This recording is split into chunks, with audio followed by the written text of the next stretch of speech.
Changement de pilote chez Fiat et Ferrari avec le départ précipité de Marchionne gravement malade. Le ténor de l'industrie automobile italienne Sergio Marchionne cède sa place aux commandes de Fiat, Chrysler, FCA et Ferrari, qui ont respectivement désigné samedi les patrons de Jeep, Mike Manley, et de Philip Morris, Louis Camilleri, pour lui succéder. Monsieur Marchionne était également président de CNH Industrial et sera remplacé par la Britannique Susan Wood, a annoncé ce dernier des trois groupes contrôlés par la famille Agnelli. Dans un communiqué, FCA annonce, avec un profond chagrin, que durant la semaine, Monsieur Marchionne a souffert de complications inattendues alors qu'il se remettait après une opération, qui ont sérieusement empiré ces dernières heures.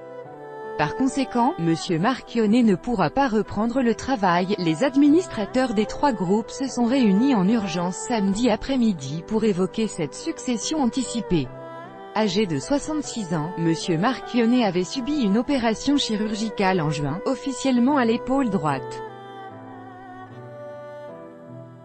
Sa dernière apparition publique remonte au 27 juin, lorsque ce fils d'un carabinier des Abruzzes a remis une Jeep aux carabiniers de Rome. Le manager italo-canadien aux éternels pulls au polo noir, qui avait pris les commandes de Fiat en 2004, prévoyait de passer les rênes de FCA dans le courant de l'année 2019. En 14 ans, il a profondément remodelé le groupe, d'abord en redressant Fiat, en l'alliant en 2009 à l'américain Chrysler, tout en détachant d'une part les activités gros engins, camions en 2011 pour créer CNH Industrial et d'autre part le joyau Ferrari en janvier 2016. John Elkann, petit-fils de Gianni Agnelli et PDG d'Exor, la holding familiale qui détient près de 30% de Fiat, 27% de CNH Industrial et 23% de Ferrari, s'est dit, profondément triste. C'est une situation qui était encore impensable il y a quelques heures, et qui nous laisse tous avec un réel sentiment d'injustice. Mes pensées vont d'abord à Sergio et à sa famille, a-t-il dit dans un communiqué de FCA, Jeep au cœur de la stratégie. Mike Manley, PDG de Jeep, lors d'une conférence automobile à New York le avril 12 2017. Copyright Getty Images North America. Drangereur, c'est donc Mike Manley, discret britannique de 54, PDG de Jeep et de Ram Pick-up et Van, qui sera chargé de prendre le relais. Il est arrivé à la tête de Jeep en 2009, en pleine tempête dans le secteur automobile américain. Sous sa direction, le constructeur est passé de 337 000 véhicules vendus en 2008 à près de 1,4 million en 2017, et vise 1,9 million cette année. Selon Morgan Stanley, Jeep devrait d'ailleurs représenter à lui seul près de 70% des profits de FCA cette année.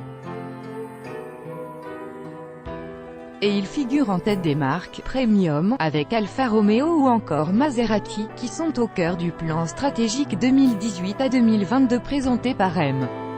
Marchionne début juin. Parallèlement au développement des voitures hybrides et électriques, comme le FCA cherche un successeur depuis quelque temps, et que le successeur a participé à l'élaboration du plan sur 5 ans récemment annoncé, la transition pourrait se faire malgré tout en douceur, a estimé pour l'AFP Stéphanie Brinley, experte automobile au cabinet IHS Markit.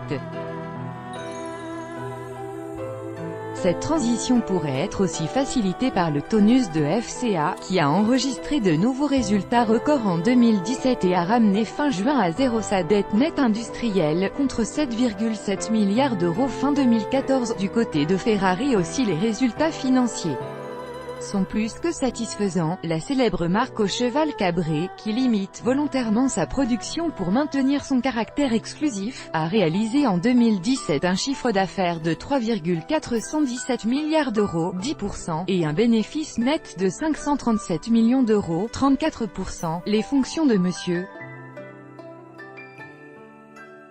Marchionne chez Ferrari vont désormais être dédoublées. John Elkann devient président, tandis que Louis Camilleri est nommé administrateur délégué. Né en 1955 dans une famille maltaise à Alexandrie, Égypte, Monsieur Camilleri est entré en 1978 chez Philip Morris, et il est depuis 2002 le PDG de ce groupe très lié à Ferrari via le sponsoring de la Scuderia. Depuis l'an dernier, il se retrouve aussi souvent sur les tabloïds en raison de sa liaison avec la top modèle Naomi Campbell. Tout droit de reproduction et de représentation réservé, copyright 2018, Agence France Presse.